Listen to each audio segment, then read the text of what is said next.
thank you very much for coming. I just want to start off with an announcement that I know many people who come to the seminars regularly are concerned with issues of anti-Semitism and contemporary aspects of it politically and intellectually. And I just wanted to say, I don't want to be melodramatic and be political at an academic event, but I think the events of yesterday in the United Kingdom are very important, and people should, I think, follow what's going to happen with the academic union in the United Kingdom and their boycott of Israeli universities and Israeli academics. And I'm afraid that other unions are going to start joining the bandwagon, and it's going to be a bit of an opening of the floodgates. And I think as scholars and as intellectuals and people dealing with these issues that we really should keep abreast and hopefully, perhaps collectively, try to understand and deal with these issues. So please keep your eyes open for that. So it's an honor to have distinguished guests here with us. I would like to say that the lunch is being sponsored by Yale University Press, who published the book that we're going to hear about. And I'd like to thank Jonathan and his associates for helping set up the event for the day. So we're very privileged to have Isabella Ginor and Gideon Remez to speak today about their book, Foxbats over Dimona, the Soviets' nuclear gamble in the Six-Day War. It's doing very well internationally. It's actually #1 on Amazon.com for Russian history, and it's creating waves, I think, among scholars and historians on how the '67 war is perceived and understood. Isabella Ginor is a research fellow at the Harry Truman Institute for the Advancement of Peace at Hebrew University in Jerusalem. She was born originally in Ukraine and since 1967 has lived in Israel, where she's a commentator in the Israeli and foreign media. Gideon Remez is a well-known radio and print journalist in Israel. Was. Okay. And now well-known author. He fought in the Six-Day War and was a frontline correspondent during the Suez Canal Theater in the Yom Kippur War in 1973, and both authors Harry lived in Jerusalem. So it's really an honor to have you here with us today. Thank you. Well, first of all, let us say that we are very flattered to see such a big audience here. We never expected such a public event of our seminar, and really it's a great honor to us to see so many people who take interest in the subject. And it's also a great honor today for us that until less than a year ago, it was a totally unexpected honor for us to address you here at one of America's most distinguished universities while holding up a book bearing the imprimatur of this institution. And for making this dream of any scholar come true, we owe thanks first and foremost to Jonathan Brent, who the editorial director of Yale University Press, who unfortunately had to leave today for another trip to Moscow, and he's there to pursue the project of which his leadership made his recognition of our work such a distinction. The monumental series of Annals of Communism, which has established as leading authority in the field. And after offering us to expand our series of research papers into a book, it was Jonathan who steered it at record speed through the odyssey that every manuscript must endure, in time to bring it out at the most appropriate moment, without compromising its academic rigor. And so its release marks the 40th anniversary of the Six-Day War, the epochal event in the Middle Eastern and global history that our inquiry has cast in a new light. Jonathan and everyone else at Yale University Press, who were saddled with the frequently onerous task of handling us, have earned our unbounded gratitude. And we are equally indebted to Professor Small for discerning our book's relevance to the Yale Initiative for the Interdisciplinary Study of Anti-Semitism, which he founded at least for inviting us to speak from this platform. And in this presentation, we will therefore attempt to demonstrate both the very substantial aspects of this relevance and, to be honest, its limits. To do so, we must first outline our overall thesis and point out where it differs from nearly all previous scholarship on the '67 war in general, and on the Soviet role in its genesis and conduct in particular. We embarked on this project some 7 years ago, embarked literally as the initial clue was naval. At the time and to this day, the prevalent, indeed virtually unchallenged concept was that the causes for the war were primarily regional and had been building up for years before the USSR ignited the tinderbox with a false warning to Egypt that Israel was massing troops on the Syrian border in numbers that Israel's army couldn't possibly muster. But this Soviet disinformation of May 13, 1967 was held to be a routine exercise that got out of hand, some sort of individual error or low-level miscalculation, and Moscow was considered to have blundered into a conflict that it never desired. And once escalation began toward all-out war, the Soviet Union did all it could in order to contain the crisis. It was long since known that after activating the hotline to the White House on 5 June, for the first time since its inception following the Cuban Missile Crisis, Soviet Premier Alexei Kosygin did use it on 10 June to threaten measures including military. But this was conventionally dismissed as either mere bluster or as an empty gesture of deterrence. We, therefore, reacted with disbelief when 7 years ago we came across the first piece of new evidence to the contrary.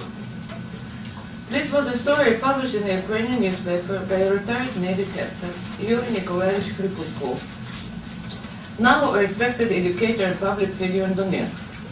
He related that in 1967, he was a young gunnery lieutenant on a brand new frigate which has been dispatched directly from a Baltic shipyard to the eastern Mediterranean in early May, that is, well before the overt outbreak of the crisis. On June 5th, his captain ordered him to assemble a platoon of 30 so-called volunteers, over a quarter of the ship's company, and to lead them in the raid on the Israeli shore. The operation was held up repeatedly until on June 10th the ship was ordered to begin the operation. But when it came within 20 miles of its objective, the landing was aborted. Impossible, we thought, but here's where our journalistic training intervened.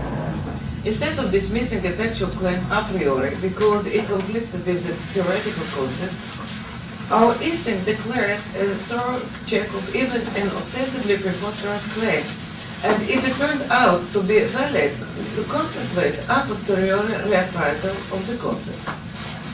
What then have we concluded about the Soviet role in the crisis and war?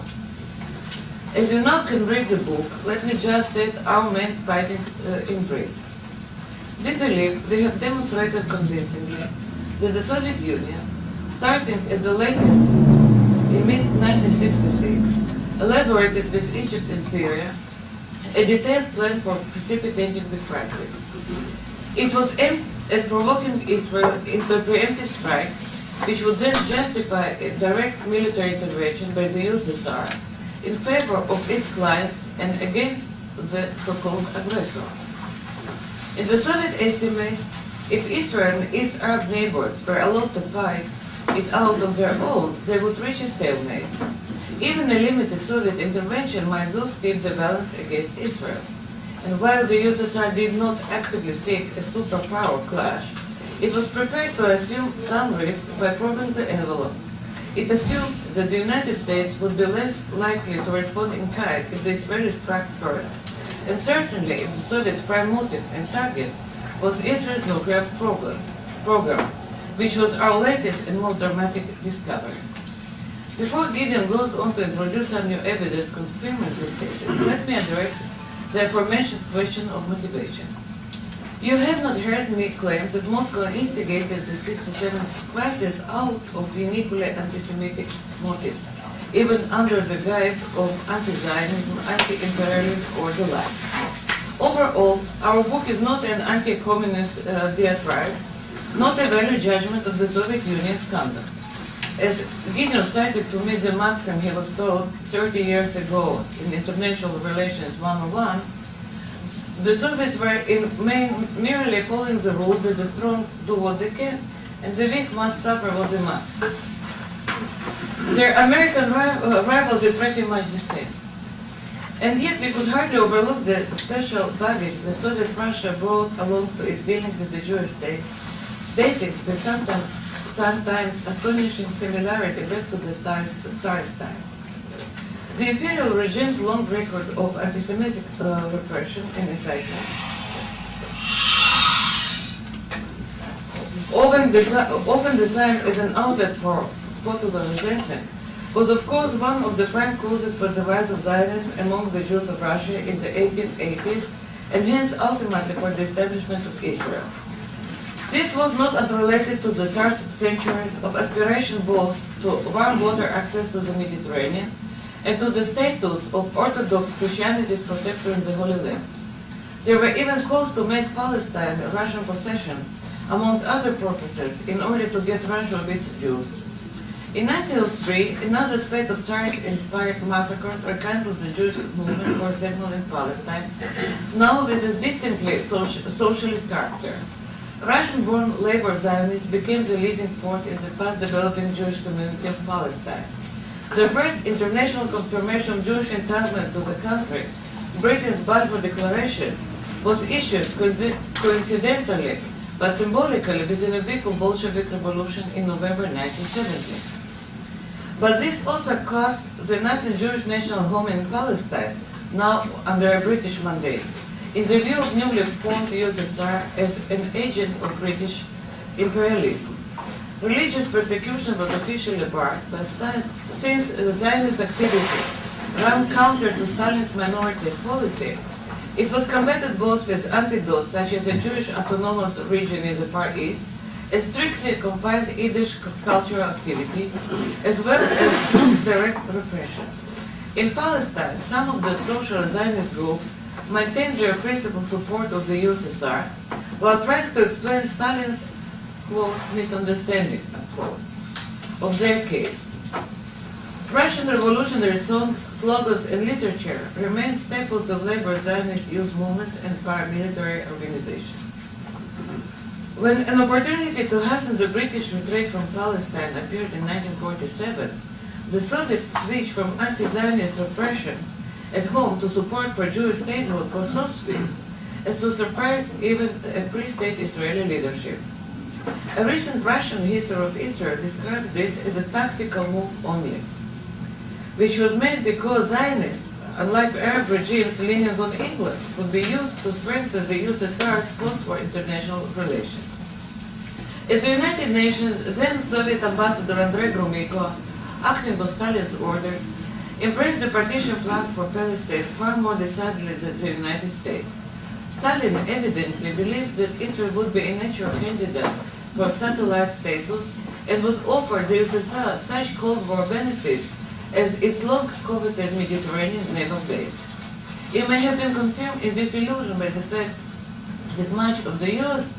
officialdom openly feared the same. When Israel declared independence on 14 May 1948, Moscow was the second government to recognize it after the United States, but whereas Washington's recognition was de facto, the USSR's was de jure. Soviet arms supplies via Czechoslovakia were instrumental in ensuring Israel's survival. A proposal even circulated in Moscow to absorb 500,000 refugees from Palestine in an Arab Soviet republic, which might have reduced the perennial problem that has haunted Israel ever since. But the Israeli leadership's unwillingness to build socialism on the Soviet model soon led to radical correction of this aberration in Soviet Middle Eastern policy, especially after Israel's inauguration of Jewish and Zionist identity was demonstrated by enthusiastic Jews who mocked the inaugural appearance of Israel's first envoy. Stalin's psychotically anti-Semitic fit in his final years, which Jonathan has documented in his book on the Doctor's Plot, was prevented from reaching catastrophic proportions only by Stalin's death. And I will just say that one of my earliest childhood memories is the exact location of a suitcase with my mother's essentials and my own, which was prepared in our vestibule in anticipation that all Jews would be rounded up. And my father had another suitcase, as women and men would go to a separate cave. Our deliverance from this fate by Stalin's death was conventionally and silently celebrated as a Purim miracle. Nonetheless, his successors cemented Moscow alignment with the progressive, in quotes, Arab regimes, beginning ironically in 1955 with another Czech armed deal, this time for Egypt. Also, the United States was at least as responsible as the Soviet Union took credit for beating all British, French, and Israeli Sinai Suez campaign with nuclear threats. And as we have discovered, with a direct, so limited combat involvement of fighter pilots. This created both the precedent and the infrastructure for the joint Soviet-Egyptian plan that, as we assert, deliberately precipitated the 1967 crisis. The motives were in the main strategic in the Cold War context, assisting in the defeat of Israel by the USSRs, Arab clients, who strengthened both their own regional standing and their dependence on Moscow, while undermining the regimes allied with Israel's supposed supporter, the United States. Control could be established over Middle Eastern oil outlets, thus increasing Soviet leverage on Western Europe. And as Gideon will soon point out, a perceived nuclear threat to the Soviet Union itself, as well as its regional power projection, could thus be removed. However, the USSR was formally committed to its recognition of Israel, and at Moscow state as an official policy goal the reduction of the Jewish state to the borders it was assigned by the partition plan of 47, which Moscow had endorsed. Along with the return of the Arab refugees to its territory, this might well doom the state's long-term viability. But Soviet statesmen, from Stalin to Gromyko, are recorded as recognizing that Israel's continued existence was, for the time being, beneficial to Soviet interests, as the Arabs would have to rely on Moscow's support against it. It is therefore interesting to note the recurrence of the Soviet parlance of the time of a subtext calling for Israel's total elimination as a war goal of projected war results in 1967. Soviet diplomats in various capitals predicted or threatened that the impending war would leave no remnant of Israel.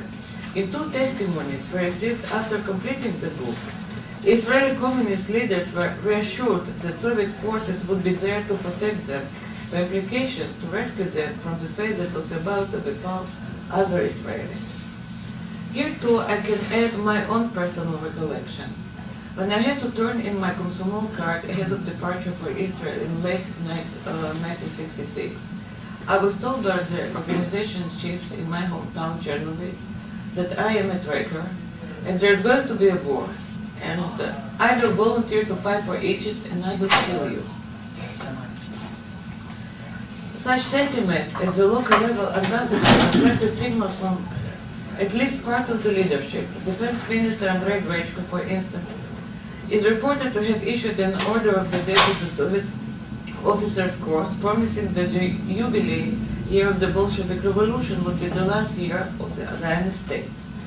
The physically imposing Grechko is described as prone to violent gesticulation as he declared his determination to wipe out imperialism and Zionism, which is hardly surprising given his useful service in the Civil War's Red Cavalry, led by the murderous pogromщик Semyon Budyonny.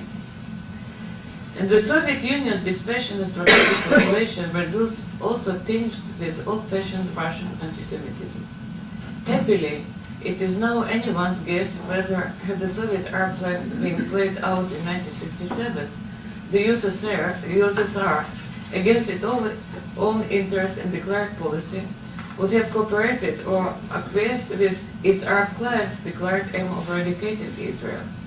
What can be stated with certainty is that the plan's fiasco ushered in a resurgence of official anti-Semitic venom to a level that had not been registered since Stalin's death. The interplay of these two cards, geopolitical strategy and anti-Semitic animus, continued in the USSR until its downfall, and in our opinion is little change in Russia today. But our book is limited to the 1967 war. After initial naval clue led us to assemble a mass of evidence for the Soviet R plan and its actual activation, detractors of our thesis had cogent objection. They pointed at a disproportion between any of or all of the Soviet regional war aims that I just listed, and the enormous global risks up to a nuclear clash that would be run by instigating a conflict and intervening in it directly. The gamble referred to in our book's subtitle. We do not have any basis to claim that the added factor was anti-Semitic fervor. So, as I have shown, it definitely was present and helped in recruiting popular support for the enterprise, as well as intensifying morale. We do believe that the disproportionality objection has been answered by identifying one of the Soviets' main motives, if not their main motive, and certainly the factor that determines the timing, preventing Israel's attainment of nuclear weapons. It is no coincidence that the one keyword of our title is Dimona, the location of Israel's main nuclear facility. I will now give floor to Gideon to account for the other keyword, Foxbats. Thank you. And the fact that I am skipping all the thanks and acknowledgements that Isabella listed doesn't mean I don't endorse them. I wholeheartedly do. I just would not like to repeat everything. Since I am now venturing into highly sensitive territory, let me stress that our analysis of the nuclear issue pertains to the Soviet interest in, perception of, and response to Israel's nuclear program, and not to the latter's actual history, of which we have no independent information. However, we believe that omitting the entire nuclear element from most discussions of the Six-Day War has meant the disregard of a factor which in the Cold War logic of the 1960s could not but have figured centrally in all the parties' considerations. Indeed, Egyptian documents captured in Sinai and published very shortly after the war identified Dimona as a major target for aerial bombardment. Still, most histories have either ignored or downplayed the nuclear issue as a cause of the crisis, even for Egypt, and the USSR is hardly mentioned at all in this context. We now know that an Egyptian airstrike at Dimona was one of the two perceived threats that the Israeli leadership consistently feared the worst. The other threat was a direct Soviet military involvement. But both these factors rarely, if ever, figured in post-war public or academic discourse. We attribute this largely to the reticence of Israeli scholars on the nuclear issue and to the successful Soviet cover-up of Moscow's failed initiative, a cover-up that continues in post-Soviet Russia and other post-Soviet republics. We have quite easily detected crude attempts to cast the USSR's moves as responsive rather than aggressive, and dating them after rather than before the Israeli opening strike on June the 5th. For example, the general in command of the strategic bombers that were to strike Israeli targets has stated that after the war's outbreak, he received oral orders to issue the target maps to the pilots, strip the crews of identifying documents, and paint the planes in Egyptian markings. But, he added, he had a logistical problem. It was a Sunday, and the paint factories were closed. A story that for anyone with military or bureaucratic experience has the ring of truth. Now, the war began on Monday, and famously went on for 6 days, so there was no Sunday in the course of the war. The paint incident, and therefore the order to prepare an airstrike on Israel, was therefore issued on June the 4th. And in fact, he relates that some parts of it were actually carried out 1 day earlier. That is, before the Israeli first shot was fired, but this fact is still rather clumsily being concealed in Russia. In fairness, we must point out that similar cover-ups are still in effect in the United States and Israel too. We have established, for example, that Israel did take Soviet prisoners of war on the Golan Heights, which Israel officially denies to this day, although the rumors have been rampant for 40 years. We can also state with certainty that the mission of the ill-fated USS Liberty was primarily to monitor Soviet communications. but the thick pack of documents on this aspect that the NSA provided in response to my Freedom of Information Act request was so heavily sanitized, including every mention of a Russian element, that I was even exempted from payment for the photocopying and postage. Getting back to the Soviet strategic bombers that I mentioned before, their commander stated that their main targets were objectives protected by Israel's US-made Hawk missiles. Now, the only installation that was so defended in 1967 was the Dimona complex. This was one of many thinly disguised references that we found after our interest was ignited by the almost certainly inadvertent inclusion in a recently published collection of Soviet Foreign Ministry documents of a very remarkable memorandum. It is dated February 1966 and relates how several weeks earlier, Isser Harel, the former Mossad chief, who was then an advisor to Prime Minister Levi Eshkol, relayed a message via the leader of Israel's Communist Party, Moshe Sneh, to the Soviet embassy in Tel Aviv. The message was that despite its official ambiguity, Israel was bent on developing and procuring nuclear weapons. Our book discusses a wide variety of possible motives for Harel's extraordinary move, but what matters is that the Soviets took his message to be official and acted upon it as a grave threat both to Soviet interests and even to the USSR's own security. During the 1956 Sinai-Suez crisis, as Isabella mentioned before, a Soviet nuclear threat directed at Israel, Britain, and France sufficed to halt their offensive against Egypt. 1956 remained for the Soviets a successful example of how they could employ their nuclear power to limit Israeli action against their Arab clients, but only so long as Israel itself had no counter-deterrent.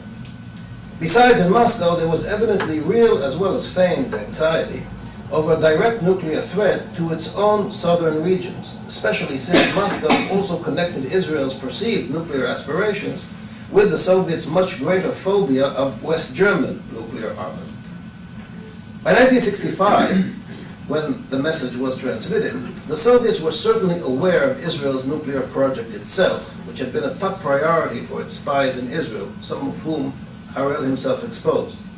It is far less certain whether they had precise information as to the stage that Israel's development had reached. Therefore, when the Soviets received an unambiguous message from an authoritative Israeli source that Israel had decided, after much hesitation following the resignation of Ben-Gurion, the originator of the project, had decided to go ahead with developing an atomic bomb and intended to arm itself with such a weapon, the main news from Moscow must have been the fact that this goal had not yet been consummated and that a window of opportunity therefore still existed to prevent its fruition.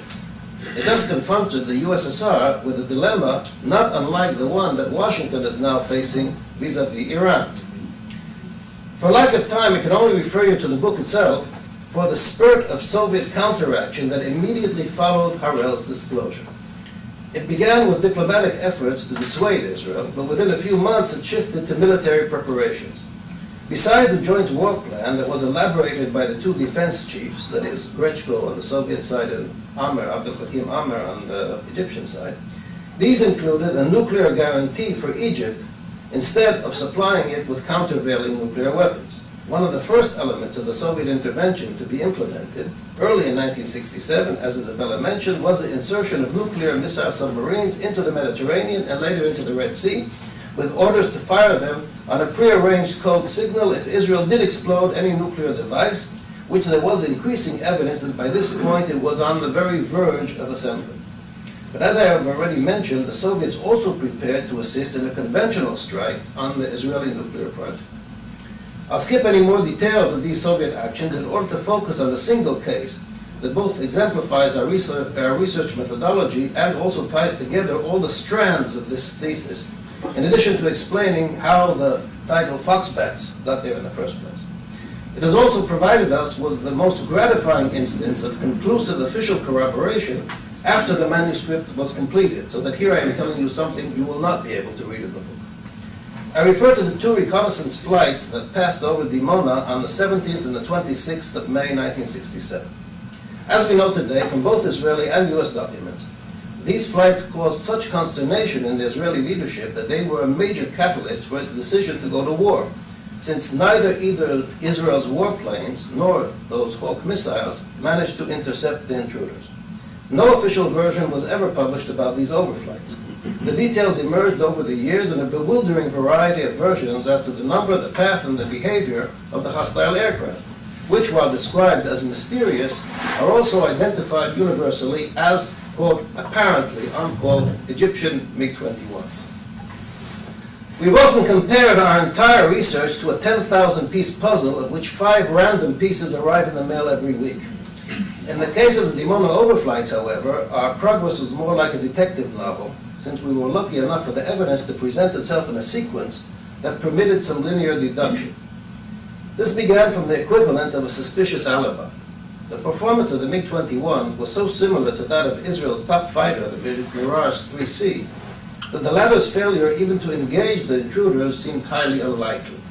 That in itself, of course, is no proof to the contrary, but it led to the question, if not MiG-21s, what were those planes? Here we could extrapolate from other cases. In 1971-72, Soviet pilots carried out all of the reconnaissance sorties over Sinai and Israel proper that were needed in order to prepare Israel's cross-canal offensive in 1973. Cross-canal offensive in 1973. The Soviets flew the still experimental MiG-25, which was dubbed by NATO the Foxbat, which even then far outdid any Western fighter in speed and altitude, and then too Israel could do nothing about it. Could the Soviets have done the same as early as 1967, before the West even knew that this model existed? Western observers were first given a glimpse of the MiG-25 on July the 9th, July 67, at an air show near Moscow, a date which now seems to us less than coincidental.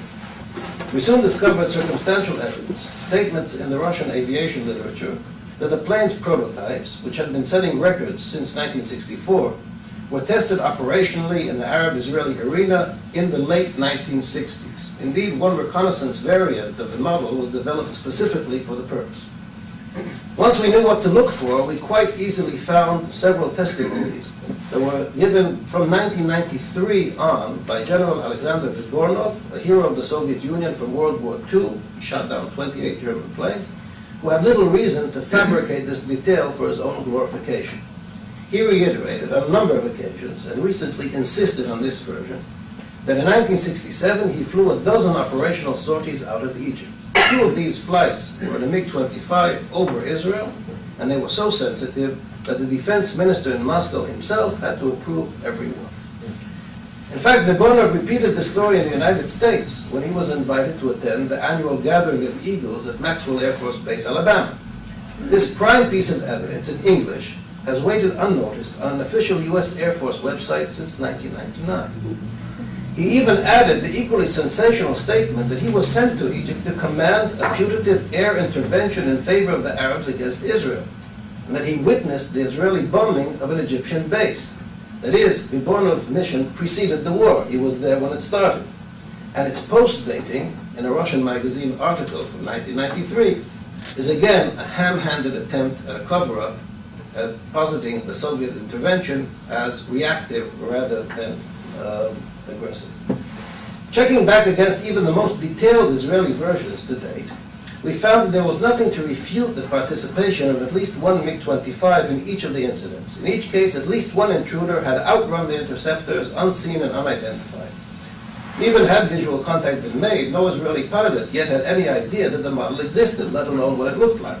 So misidentification would have been natural. Now that we had a material witness, we felt we could issue an indictment. That is, the paper that we published and that led Yale's Jonathan Brent to envisage the spook in the first place. He and other Cold War specialists understood that even without the other evidence we had assembled, and we had quite a good deal of it, the fact that the USSR committed its own top pilots and aircraft at the height of the 1967 crisis, when war would break out at any provocation, for the most provocative gesture conceivable over Israel's most guarded target, all this was enough to dispose of the orthodoxy about Moscow's inadvertent blunder into the war and its supposed attempts to defuse the crisis. This is especially true of the second flight, which took place while the Egyptian Minister of War, Shams Panvan, was in Moscow, poring with a Soviet counterpart over the maps that I mentioned before, and begging for clearance to strike first. Of course, he was absolutely right. If the Egyptians had struck first, history would have been very different. But the Soviets prevailed on him and on Nasser to hold back until Israel struck, lest they be branded the aggressors, which would bar the Soviets from aiding them. At this juncture, the second Foxbat flight was clearly meant to show that the Soviets were in earnest and to ensure, successfully enough, that Israel was scared into action. The Foxbat case thus united all the components: intentional Soviet precipitation of the war, direct military intervention, the centrality of the nuclear issue, and the targeting of Israel's nuclear program. Although Dimona testimony had never been officially confirmed, we rested our case in the form of this book, quite confident that we had secured a conviction. But while the jury was still out, we were handed the stunning bonus of a signed confession. As so often occurred in our research, the most telling details emerged parenthetically in a document that was composed for an entirely different purpose. This was an article signed by the chief spokesman of the Russian Air Force and posted on the Defense Ministry's official website. That's about as official as you can get. It was written, of all things, to mark the anniversary of the Russian Air Force's test pilot training school. But it just happened to list among the graduates' achievements one Alexander Bezhevets, then a colonel and now a general, who before the Six-Day War in 1967 carried out two, quote, unique, unquote, flights over Israel in the MiG-25. Yes. So we believe, ladies and gentlemen of the jury, that your only verdict now can be guilty as charged. Even if all the rest of our evidence is added to the dossier, the reappraisal of Cold War history, not to mention Middle Eastern annals, must now begin. But you must be asking, why did most of the Soviet intervention never take place?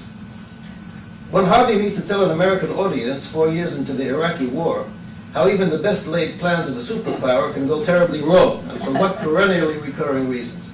The Soviets correctly predicted not only that the Israelis would be drawn to striking first, and that the U.S. would consequently, as it had warned, declare neutrality and withdraw its fleet from the Eastern Med. They even knew or figured out the date of the Israeli strike, and we have quite clear evidence of this. But as in many other points in this narrative, their Russian-scale concepts were completely out of line with Middle Eastern reality, and as we have seen, the Egyptians understood the situation much better. One hilarious example was given by the last surviving member of the Soviet leadership in 1967, Yegorbachev. Still trying to excuse the mid-May disinformation, he asked recently, why did you Israelis have to be so brazen? Couldn't you have hidden your troop concentrations in the forests, say 70 kilometers from the Syrian border, he asked, oblivious of the fact that 70 kilometers from the Syrian border is deep in the Mediterranean.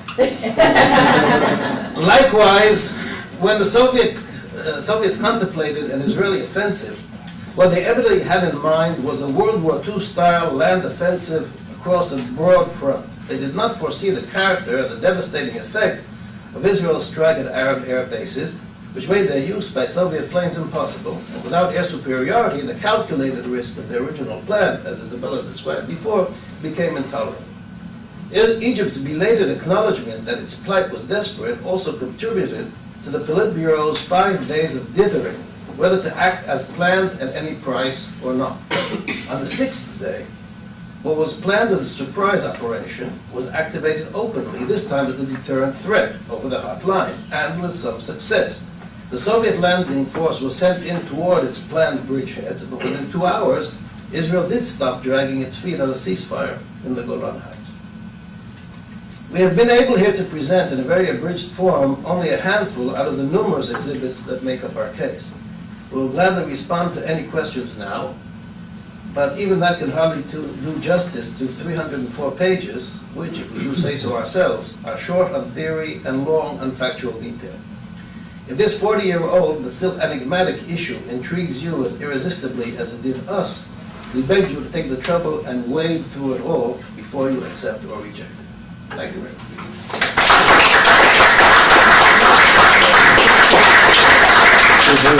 Thank you very much for a fascinating paper talk, and now we can open it up for questions. We have about 35 minutes to go on. It's fascinating, fascinating. Looking back is wonderful, and I I can't help but try to look forward and see if there are any lessons we can learn from this and how to deal with the nuclear threat from Iran today. Well, first of all, we are not specialists on nuclear issues. We are not specialists on military strategy. But we did make the analogy, so it's a legitimate question. But I think that, in my personal opinion, whoever thinks about dealing with somebody else's nuclear program has to think not once, not twice, but 7 times. And then to take one step back before taking any action, because, as Gideon said, any best made plans are prone to backfire. In this particular case, if we look also at what made the Soviet plan go wrong, was a beautiful plan. It was too beautiful. It depended on too many things going just right. But mainly, and this is a problem I think that the U.S. faces today in the Arab world, I think the Soviets, unlike their partners in the arena, first of all, they thought they knew better than the Arabs. They did. Second, they applied Soviet way of thinking and Soviet ideas of scale and of distance and so on to the Middle Eastern arena. None of it worked. I mean, the very fact that they accused Israel, even for propaganda purposes, of the obviously forced concentration of 10, 13, 18, 20 brigades of the Golan Heights. Israel didn't have that many brigades. And certainly couldn't crowd that many into that length of border. I happened to be, in the summer of '66, I was serving on the line below the Golan Heights. We had one company of paratroops holding the entire line from the Kinneret to Matur, with a few auxiliary units, but that was it. No. If anyone had tried to move one brigade into that area, we would have had a traffic jam, which we indeed have when we did go up onto the Golan Heights in 1967. We did it with a force that was about 1/4 of what the Soviets alleged that Israel was massing at the time. Okay? And still, we had to get off the buses 2 kilometers and walk the rest because the road was completely buttoned up. So, to get back to your question, going to war is always a risky business. It's even more risky when you have good but imperfect intelligence, when you don't have enough people who understand the way the other side thinks, and when you haven't exhausted all the other possibilities first. That's about the best I can say about lessons, but I want to add in general. We have a problem about drawing political conclusions from our book to the present day for the very simple reason that we don't have the same political opinions. And yet we can agree entirely on one finding from the book, which is important, I think, for the entire Israeli or pro-Israeli political spectrum, and that is that our book does demonstrate, I think, quite conclusively that Israel didn't initiate the war for expansionist purposes. On the radio this morning, someone called to put that exact accusation again. That's Mazi Kumseya, by the way, so he's well known to all of us. I can imagine that he's a regular Lutnik, but people who call into radio programs as a veteran radio broadcaster, I can tell you, usually fall into that category. But the charge is made, and it's made frequently, and it's made to this day. And unfortunately, some Israeli spokesmen who this gentleman quoted have contributed to it. The results of the war were that Israel did expand its territory, but if you go over the documents of the time and said that there's no question that Israel didn't initiate the war, and now we found out who did.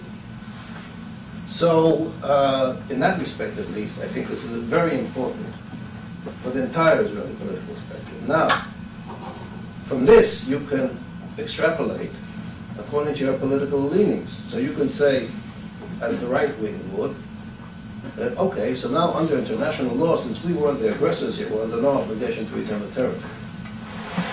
There's a price to be paid for losing an aggressive war, but not for winning a defensive war. The left wing can say, okay, it now shows that we're not obliged to give up any of these gains. And if we're doing it only out of our own enlightened self-interest. And that's a matter of your political opinion. It doesn't stem necessarily, logically, from the findings of our book. But I think that basic finding that Israel here was drawn intentionally into a war, I think is extremely important even for present day. Without trying to extrapolate through to the present day, it seems to me that the Soviets had a second opportunity in 1973, not so long after the Six-Day War. We're saving that option for our next, for this This is what I wanted to ask about, because I was a very young man in Israel in 1973, not aware of all the Cold War mechanisms which were basically going on behind the scenes. So this was really a clash of client states. And the Russians apparently were, in fact, paratroopers at the ready on planes about to actually go. So what surprises me to hear your story about the Six-Day War is that in making these mistakes because of a crime, you know, a Soviet mentality in this Middle Eastern countries and so forth, you would have thought they would have had a chance to get it right. So well, how is it that 19, is it because the United States is much more involved in 73? First of all, they got a lot brighter in 73. It took them a while to get in, but eventually they did start It took, supplying. the Russians, the Soviets got a lot better in 73 than they did in 67. Right. The cross-canal offensive was a Soviet contribution. If we can take this advantage of this opportunity to advertise another recent publication of ours, a paper of ours has appeared now as a chapter in a book on the superpowers in the Middle East, 67-73. And we seek to prove there that the so-called expulsion of Soviet advisors in 1972 by Saddam is a misnomer because it wasn't an expulsion. It was agreed not only with the Soviets but also with the United States, and B, because the personnel that left Egypt were advisors. They were the integral Soviet unions that had been sent down there before. The advisors remained and continued preparing the Egyptians for the cross-canal offensive. But this did help in lulling Israel into the complacency that permitted that surprise. So, in inculcating this concept that it was an expulsion, the Egyptians were throwing out the Soviets, they were moving over to the Western camp, etc., etc., we found one major culprit to be Henry Kissinger, and the same Kissinger during the 1973 war, I think, but we still haven't done all the research on this, so this is also somewhat inflated at least the Soviet nuclear threat. But it's not entirely clear that they were about to fire nuclear or did Scud missiles. Not entirely clear at all. Yes, they were pulled, the Soviets, after the debacle in 1967, were sucked in even deeper. It was a real tar baby because to redeem their prestige and their standing with the Arab alliance. So they did send in, this time, there were up to 20,000 Soviet personnel at a time in Egypt and 50,000 all told, which was the biggest intervention ever in the Cold War outside until Afghanistan. Now, was Dimona again at the center of Soviet But that's the postscript of the book.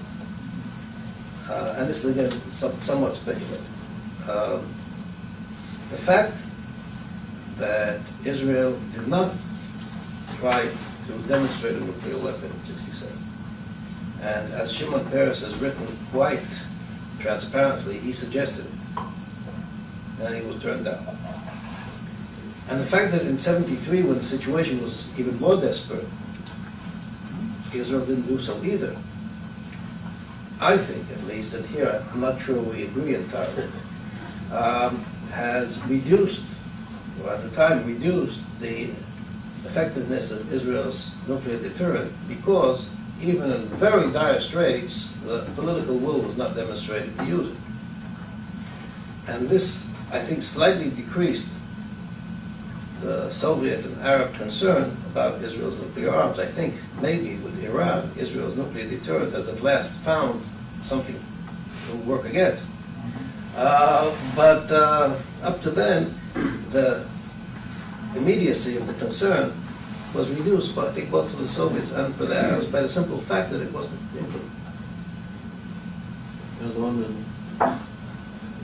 Well, I would like to make a comment as someone who also served in that area.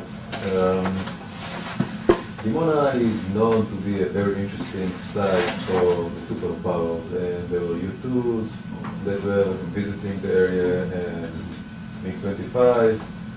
And we know today that the MiG-25 was built originally to intercept the U2s. No, it was built to intercept the B-70 that was never built.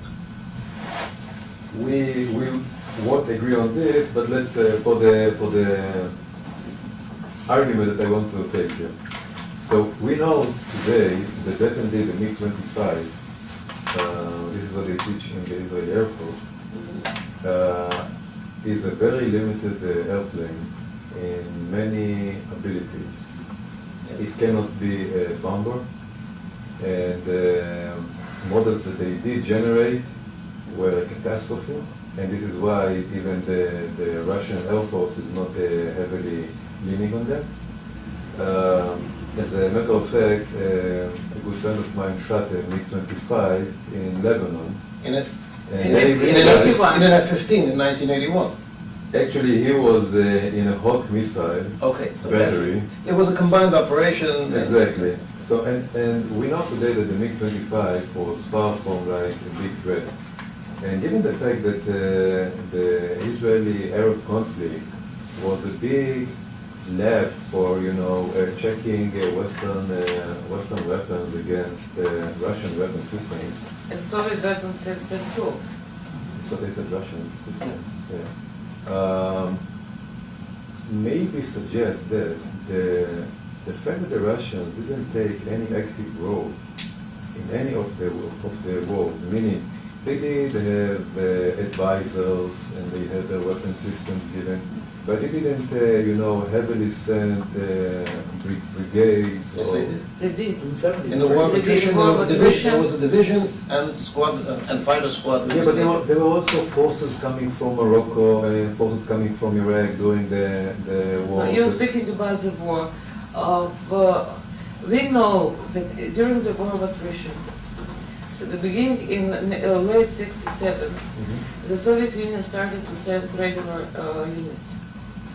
At the end, by '69, they sent pilots with the MiG-21s, a special kind of two detachments, 2 units of pilots.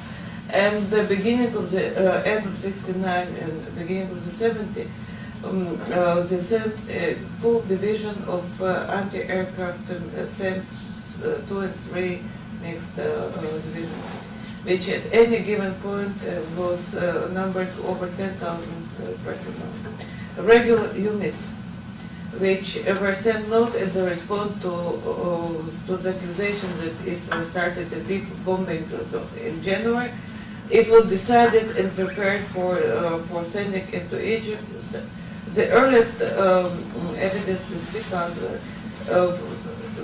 is given the August 1st, '69, combining, assembling the force. And we have evidence. It's a sequel. It's work in progress, and so on. But we have evidence that before Yom Kippur War in August, another regular units with some missiles were sent to Egypt specifically to take part in the hostilities.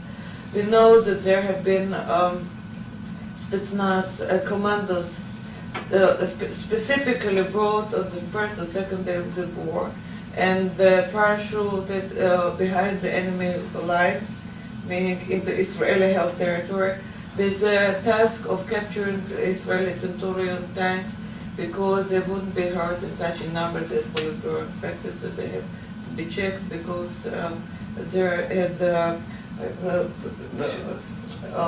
armor had been improved in Israel, and so we have more. We don't have a book yet, but if you will have patience, Maybe we will come up. I'd just like to respond to your, No, absolutely. If I just want to Yeah. finish, and then you can, Please. what I just want to, and I know about several of those things that you mentioned, not about all of them, but I also think that maybe you miss a point, that maybe the Russians also came into a point that they gambled. Okay, I mean, they might have more to lose than to gain. And this is why. Yeah, but what I'm asking is maybe the fact that they were leaning more on, maybe one or two flights above Dimona will, make the Israelis, sit and not act. No, on the contrary. On the contrary. To First draw of them all, into it. Israel, if you remember, in '67, one of the questions debated quite widely, for how long Israel can allow itself to be mobilized with economy on the standstill and With no fuel coming and into no fuel Iraq. coming into Iraq. And then it's called into it. And the second flight simply shown to Israelis that they have to act because they were afraid that this is the beginning of the war. And even to put it more, the Israeli army was at the threshold of replacing the old arms, European arms, with the American new American arms that had been negotiated before. So you can imagine that Israel was at the lowest point of protecting itself. So Now let me suggest- just set the record straight. You said that the Israeli Air Force knew about the MiG-25. Not yet. No. No. I said that we know now that the MiG-25 was not such a great airplane. Yes. Well, it's now, not then. First of all, they have been, their MiG-25 bomber was developed with their a nuclear option in hand. Much later. No, the nuclear bomber was accepted to the mass production in '69. The reconnaissance MiG-25 was accepted only in '72 after it finished its state test trials in Egypt during the war attrition. There was a good reason, and I don't want, we can talk about it later, why actually the Russians decided to develop the MiG-27 and the 23 and not to keep the MiG-25 flying. But 23 went into the test flights in Egypt before But Yom Kippur. If I may, instead of getting too far into the technicalities, what you're saying is absolutely correct in retrospect. But when, in 1967, suddenly an unknown aircraft appears with what looked then like awesome performance, I mean, it was by at least half a Mach number above anything that the Western Israel could field against it, and could fly much higher than anything than combat aircraft. I'm not talking about the use. And if they had sent it over Israel at a time of calm, that would be something else. But sending it over in a way that the Israelis were sure to detect because they were at top alert. And at the moment when it was really touch and go toward war, then that to us is pretty unambiguous. Now, the Israelis at the time, as you say, later on, Israel did develop a method of shooting down. Israel shot down 3 MiG-20, Syrian piloted MiG-25s over Lebanon in the 1980s. But that was when? There was already the F-15, which was developed specifically against the MiG-25. Looks pretty much like a MiG-25. And in combination with the improved Hawk missiles, neither of which existed in '67. And it came as a complete surprise. We think there's already at least circumstantial evidence that this had even the Americans enough on edge to send the Liberty in with mainly Russian-speaking experts. There is also some documentary evidence that by May 27th report that Israeli leadership came to the conclusion that the war is inevitable. So you mean to say, I'm a bit puzzled here. You mean to say that the Russians actually induced the war while they didn't Yes, want That's what we've been Yes. trying to say, yes. Read the book. Let me also recommend another book, if you haven't read it yet. Ami Gluska's book. Ami Gluska, who was President Herzog's aide-de-camp, and is a very fine historian, has published a book.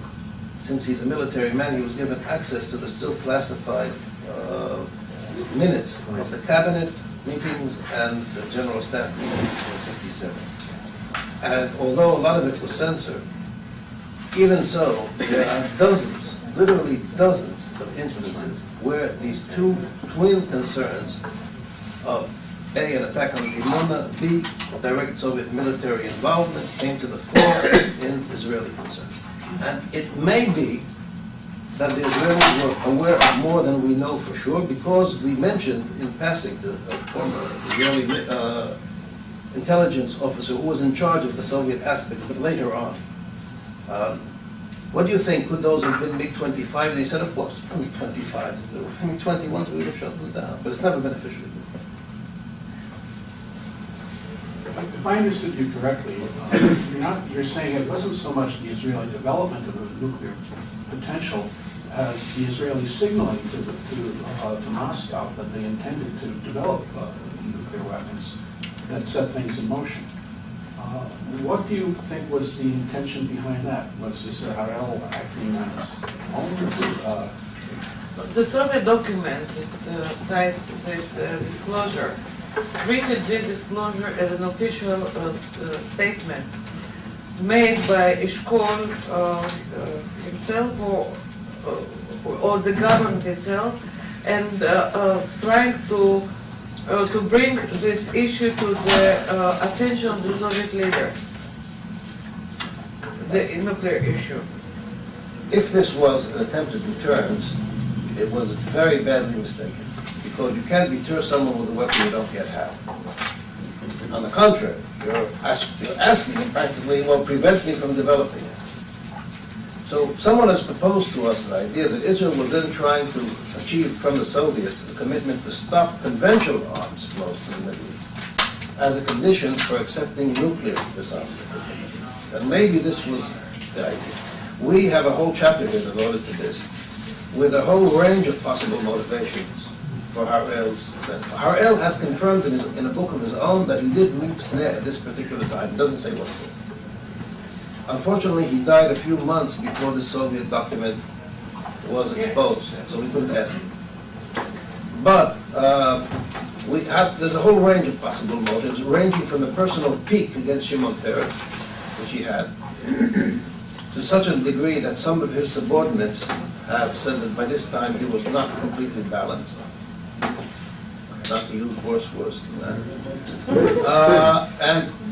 And there's even something which, if true, would be a much more sensational book than this. Several Soviet intelligence sources claim that at this period and later on, they had a very high-ranking source of whom they don't name, and of whom the description fits Harel to a T. But it also fits a number of other Israeli personnel. So, even the mind-boggling thing that even without his own knowledge, without his connivance, certainly with his connivance, Harel was serving as a source for the Soviets is mind-boggling. But we can't even propose it without any further evidence than that. It does appear that it was done as a policy move, but a terribly misguided one, which is quite amazing for a person of Harel's stature. But there it is. The interesting thing here is that Harel's version was published in 1987. This is the year after the Vanunu case. And Harel doesn't say, of course, that he made a disclosure of similar import to Vanunus 20 years earlier. But my guess is, Isabella does not share this, didn't go into the book. Oh, it did go into the book. Sorry, it did go into the book. In mine, the footnote names me as the son.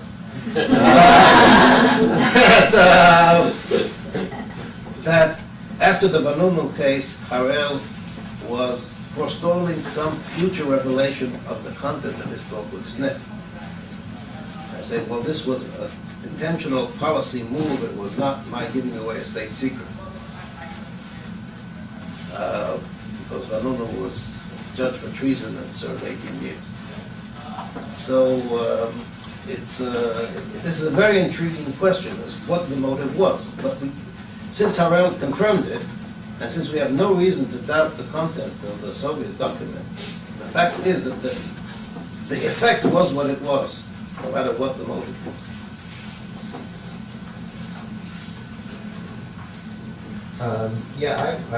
From what I've read of the book, it seems really interesting, and I think astonished, as you are, just how shoddy and incomplete the intelligence is on all sides, but especially the Soviets, about Israel's capabilities, not just its nuclear capabilities, but its conventional military capabilities. But to pick up on what you were just saying, is I just can't understand how the Soviets would put so much stock into this report that they get from SNET and a few other pieces of scattered evidence, but this especially, this one conversation, I mean, it just seems like criminally insane to put so much stock into that they would take this enormous. Why? You have the advisor, you have Mr. Security in Israel. But they're getting it Passing, second-hand. but it's not, What do you mean second-hand, third-hand? Well, they're getting it through SNET. I mean, they don't. SNET was, in '65, yeah, the Israeli Communist Party hadn't split. SNET was still the leader of the Communist Party. And he was a trusted source for the Soviets. The book that they published, the Soviet Foreign Ministry documents, is full of reports presented by SNET on various Israeli political that they relied on. And they had no reason not to rely on it. He gave them perfectly truthful information. Now, and Harel devotes an entire chapter in that book of his, in which every chapter is how I exposed this Soviet spy and how I exposed that Soviet spy and so on. And then there's a chapter proving that Harel was not a Soviet spy, that SNET was not a Soviet spy. Which again seems very extraordinary. Why he would, in 1987, he would care to devote an entire chapter to proving that this person was not a Soviet spy, but he admits, but a communist leader who's asked by the Soviet Union to provide some information can't say no. So in other words, he was a source, he was an informant for the Soviets, but he was not an active agent for the Soviets. This is what Harel is trying to say, which seems very extraordinary. He should care. If you mean by primary source, the documents or different information, let me tell you that the Soviet Union kept a very, very attentive eye on Israel's nuclear project.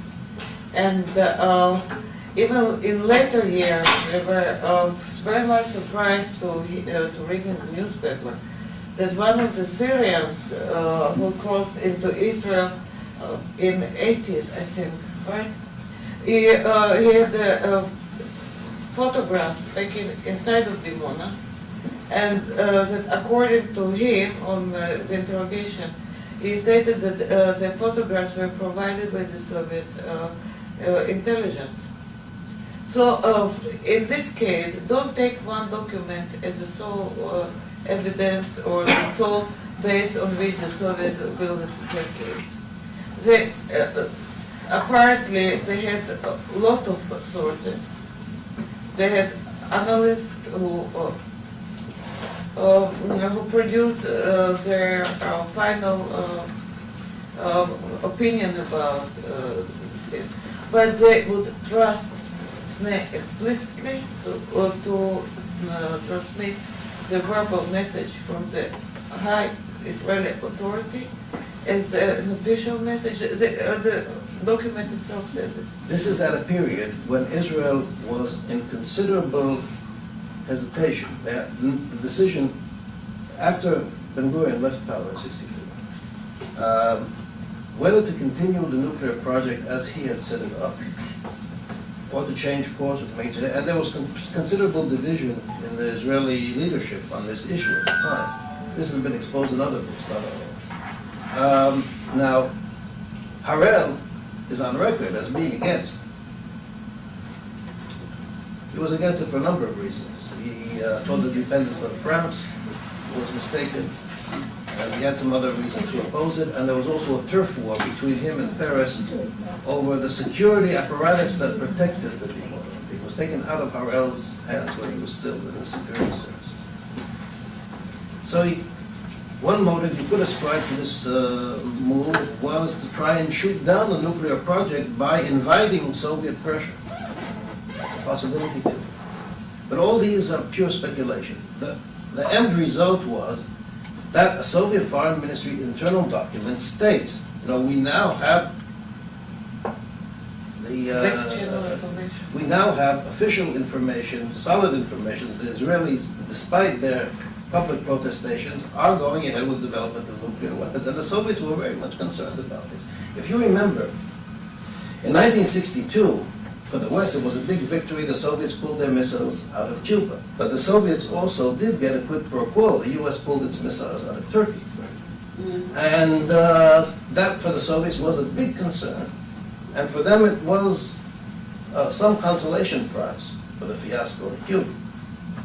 And now, 4 years later, this gap in the Western nuclear encirclement, I'm using the Soviet description now, this gap, the missing link between NATO and CENTO, is being plugged by Israel.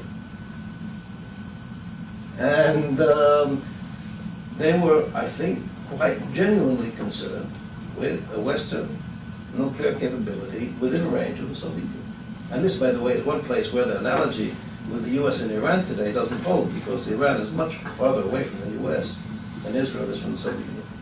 Can I just, what exactly did they think, Soviets think, was the status of the nuclear program at the moment of the eve of the war? Well, we mentioned here, although as I said, we don't enter into the actual history, but what was published did concern them. And we figured that their intelligence in Israel was pretty good at this. Their field intelligence was quite good. Where they went wrong, like Israel went wrong in '73, was in interpretation and in perhaps the top level of intelligence suiting their reports, just like the CIA did now, suiting their reports and interpretation to what the political bosses wanted to hear. But the field intelligence was not bad at all. Now, if we have a report, I think came out in Al-Khayat first, in February 67, that Israel had completed a test of, not a nuclear explosion, but a test of a nuclear, what's known as a zero-yield test. This has been confirmed, by the way, by the leader of the Israeli thing in very transparent language, and this actually happened in the previous November. Okay, if the Soviets got wind of this, at least when it was published, and probably earlier, then they were concerned that Israel was on the brink. And the same Israeli director of the weapons program actually writes that on May 28th, Israel's most important weapon system that we had been working on for so long was finally assembled and made operational by our technicians working around the clock. And then we have Peres saying that on June 2nd, when my friend Dayan was appointed minister, after he had been appointed minister of defense, I suggested to him that we do something that would have deterred the Arabs and prevented them. All this kind of fits together, and we would think that the Soviets at least had something. This isn't fair because I got to ask a whole lot of questions, but there's one thing I didn't get to ask, which is it's more of a process question in terms of putting the evidence together and putting together. One of the things I found fascinating was that, like in America, what you did is you had the Freedom of Information Act request to get some old documents, even if a lot of words were blacked out. But one of the things that's interesting to me is that in the Politburo in the Soviet Union, the most serious decisions, nothing was ever written down. Can you talk about that a little bit and how you go around making together such a case involving such serious political decisions when the best piece of evidence it just doesn't exist, or may not exist? The part of the lecture that Isabella delivered varies from our standard presentation in that because of the forum here, we took out the methodology and put in the anti-Semitism. So the methodology part is that the biggest objection that's always made to us, but no Soviet documents have ever been found to support this. First of all, some have. Some have emerged, as we pointed out, inadvertently, with very easily disproved datings and so on and so forth. But for the most part, they haven't. There's no Politburo decision saying, we are going to plan to pull Israel into a preemptive strike, and then we'll support the Arabs, and we'll do this and we'll do that. If we expect that to come out, then this chapter of history will never be written. Now, of course, the absence of documents doesn't prove anything. But the absence of documents, at least in the Soviet case, and as we show, also in the Israeli and American case, the absence of documents should not be allowed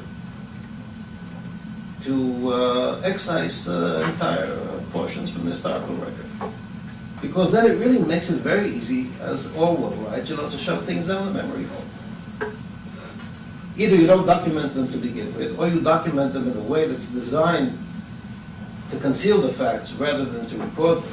And we bring a beautiful example for how Gromyko instructed people, you don't write documents to reflect what we actually want. You write the documents because 30 years from now, historians will see them.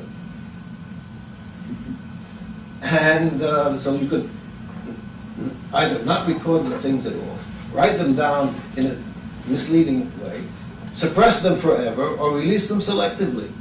And in all these ways, you can prevent the historical record from being correctly written. Just to finish the answer, what we decided to do was to assemble as many facts as possible as to what really took place in reality on the ground, in the field. And then when you piece together the facts, they give you some kind of showing you the way.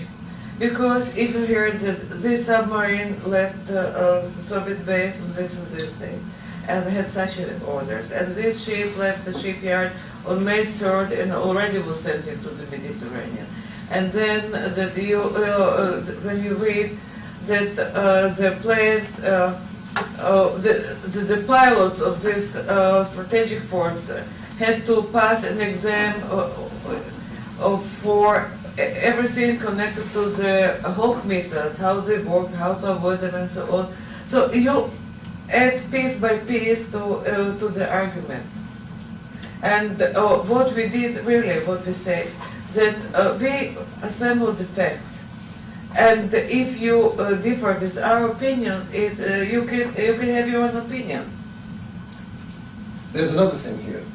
The fixation of most conventional historiography on archival evidence seems to imply that other types of evidence are less reliable.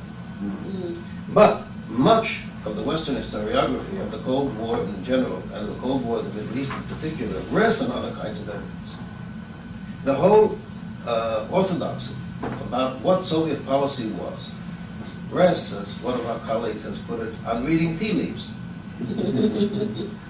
Pravda articles, communiques of the Soviet government, and a bit later on memoirs. You start following the track of footnotes from one publication to the next, right?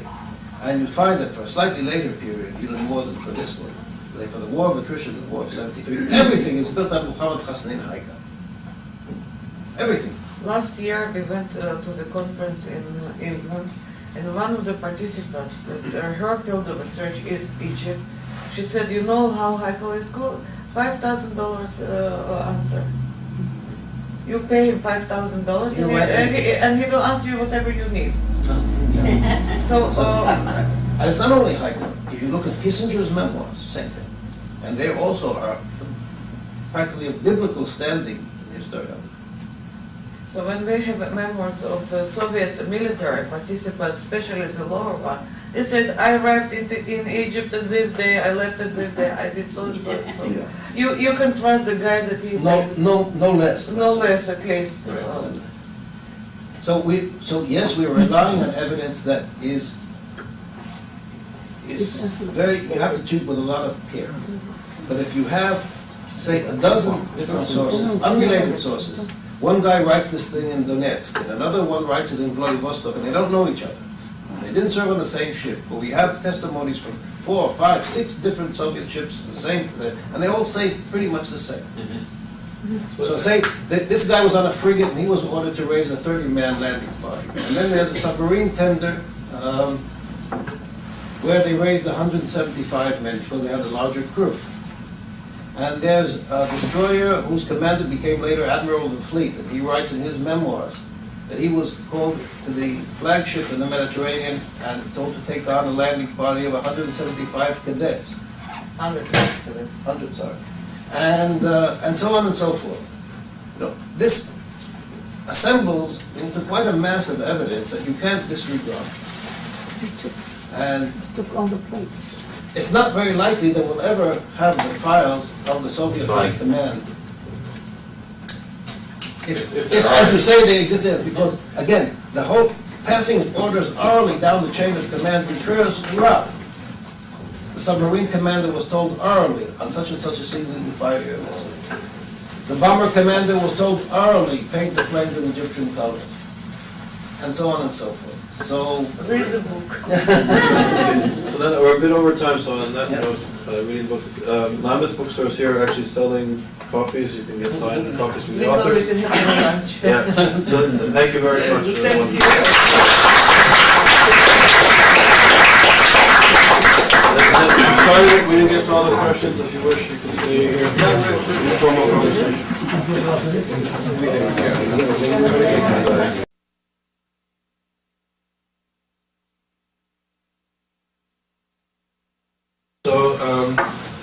So thank you very much for coming. I just want to start off with an announcement that I know many people who come to the seminars regularly are concerned with issues of anti-Semitism and contemporary aspects of it politically and intellectually. And I just wanted to say, I don't want to be melodramatic and be political at an academic event, but I think the events of yesterday in the United Kingdom are very important, and people should, I think, follow what's going to happen with the academic union in the United Kingdom and their boycott of Israeli universities and Israeli academics. And I'm afraid that other unions are going to start joining the bandwagon, and it's going to be a bit of an opening of the floodgates. And I think as scholars and as intellectuals and people dealing with these issues that we really should keep abreast and hopefully, perhaps collectively, try to understand and deal with these issues. So please keep your eyes open for that. So it's an honor to have distinguished guests here with us. I would like to say that the lunch is being sponsored by Yale University Press, who published the book that we're going to hear about. And I'd like to thank Jonathan and his associates for helping set up the event for the day. So we're very privileged to have Isabella Ginor and Gideon Remez to speak today about their book, Foxbats over Dimona, the Soviets' nuclear gamble in the Six-Day War. It's doing very well internationally. It's actually #1 on Amazon.com for Russian history, and it's creating waves, I think, among scholars and historians on how the '67 war is perceived and understood. Isabella Ginor is a research fellow at the Harry Truman Institute for the Advancement of Peace at Hebrew University in Jerusalem. She was born originally in Ukraine and since 1967 has lived in Israel, where she's a commentator in the Israeli and foreign media. Gideon Remez is a well-known radio and print journalist in Israel. What? Okay. And now well-known author. He fought in the Six-Day War and was a frontline correspondent during the Suez Canal theater in the Yom Kippur War in 1973, and both authors Harry lived in Jerusalem, so it's really an honor to have you here with us today. Thank you. Well, first of all, let us say that we are very flattered to see such a big audience here. We never expected such a public event of our seminar, and really it's a great honor to us to see so many people who take interest in the subject. And it's also a great honor today for us that until less than a year ago, it was a totally unexpected honor for us to address you here at one of America's most distinguished universities while holding up a book its inception following the Cuban Missile Crisis.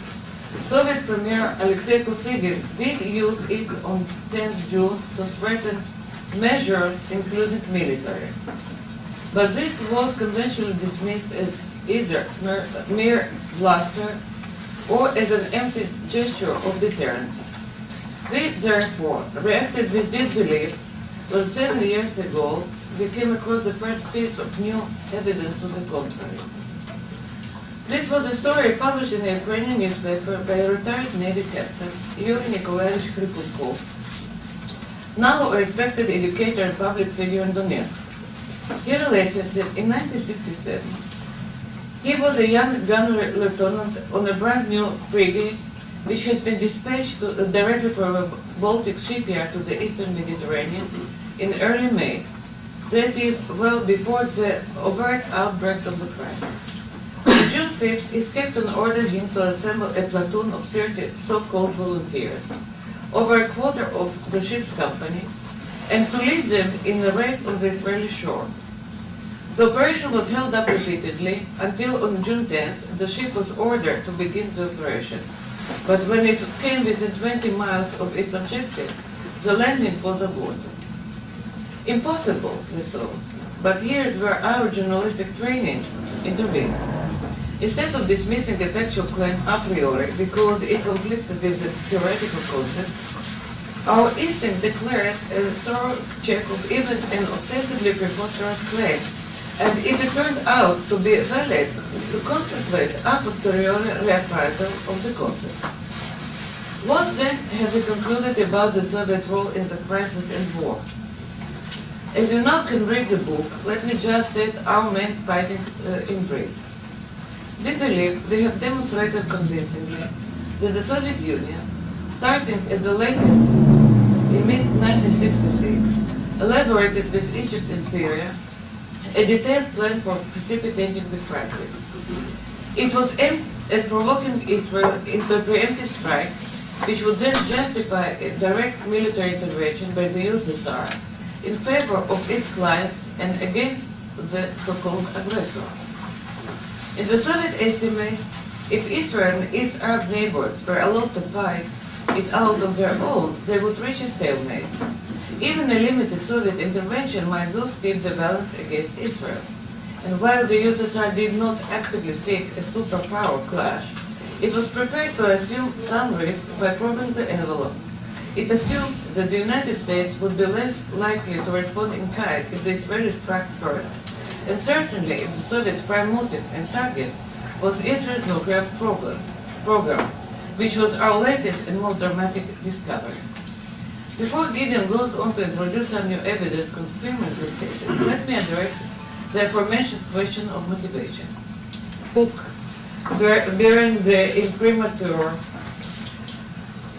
of this institution, and for making this dream of any scholar come true, we owe thanks first and foremost to Jonathan Brent, who the editorial director of Yale University Press, who unfortunately had to leave today for another trip to Moscow, and is there to pursue the project of which his leadership made his recognition of our work such a distinction, the monumental series of Annals of Communism, which has established as leading authority in the field. And after offering us to expand our series of research papers into a book, it was Jonathan who steered it at record speed through the odyssey that every manuscript must endure, in time to bring it out at the most appropriate moment, without compromising its academic rigor. And so its release marks the 40th anniversary of the Six-Day War, the epochal event in the Middle Eastern in global history that our inquiry has cast in a new light. Jonathan and everyone else at Yale University Press, who were saddled with the frequently onerous task of handling us, have earned our unbounded gratitude. And we are equally indebted to Professor Small for discerning our book's relevance to the Yale Initiative for the Interdisciplinary Study of Antisemitism, which he founded at Leeds, for inviting us to speak from this platform. And in this presentation, we will therefore attempt to demonstrate both the very substantial aspects of this relevance and, to be honest, its limits. To do so, we must first outline our overall thesis and point out where it differs from nearly all previous scholarship on the 67 war in general, and on the Soviet role in its genesis and conduct in particular. We embarked on this project some 7 years ago, embarked literally as the initial clue was naval. At the time and to this day, the prevalent, indeed virtually unchallenged concept was that the causes for the war were primarily regional and had been building up for years before the USSR ignited the tinderbox with a false warning to Egypt that Israel was massing troops on the Syrian border in numbers that Israel's army couldn't possibly muster. But this Soviet disinformation of May 13, 1967 was held to be a routine exercise that got out of hand, some sort of individual error or low-level miscalculation, and Moscow was considered to have blundered into a conflict that it never desired. And once escalation began toward all-out war, the Soviet Union did all it could in order to contain the crisis.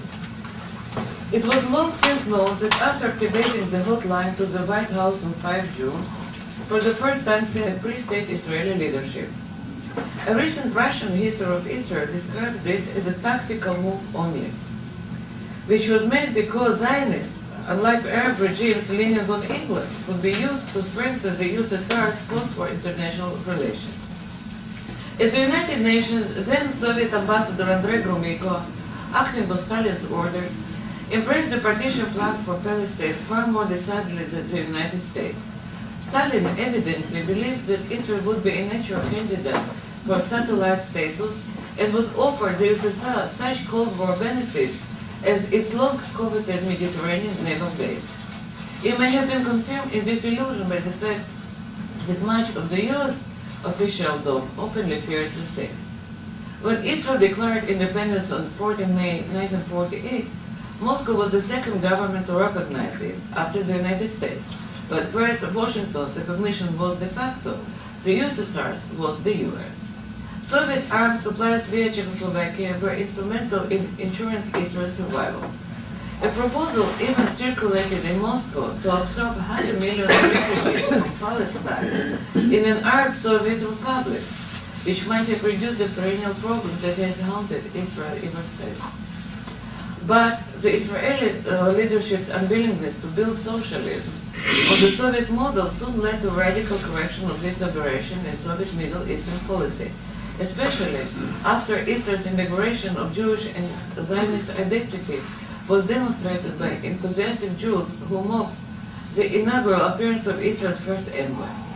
Stalin's psychotically anti-Semitic fit in his final years, which Jonathan has documented in his book on the Doctor's Plot, was prevented from reaching catastrophic proportions only by Stalin's death.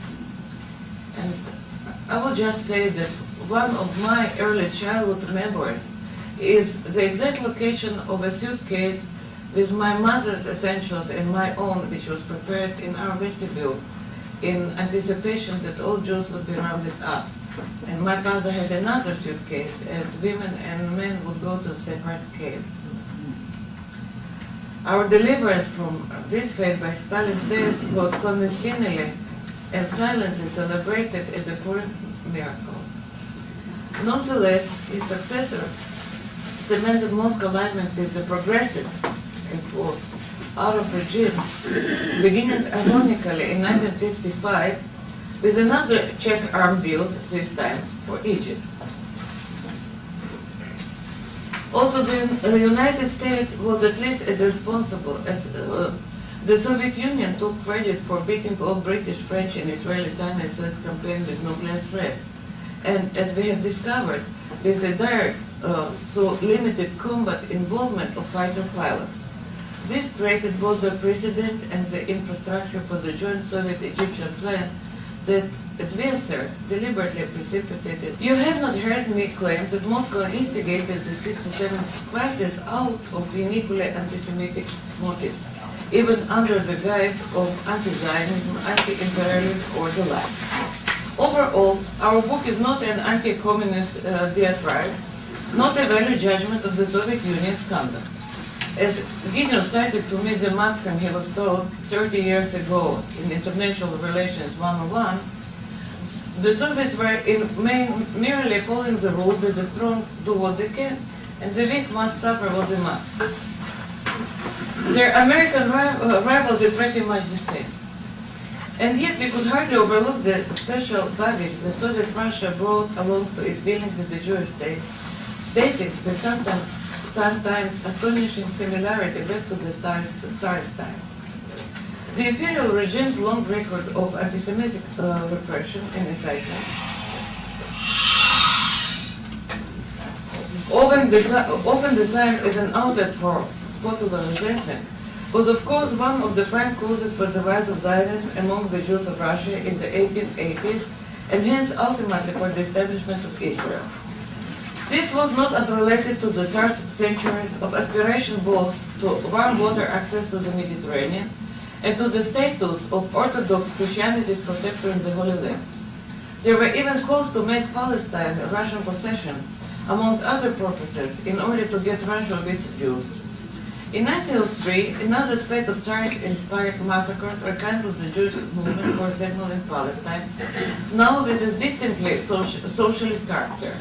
Russian-born labor Zionists became the leading force in the fast-developing Jewish community of Palestine.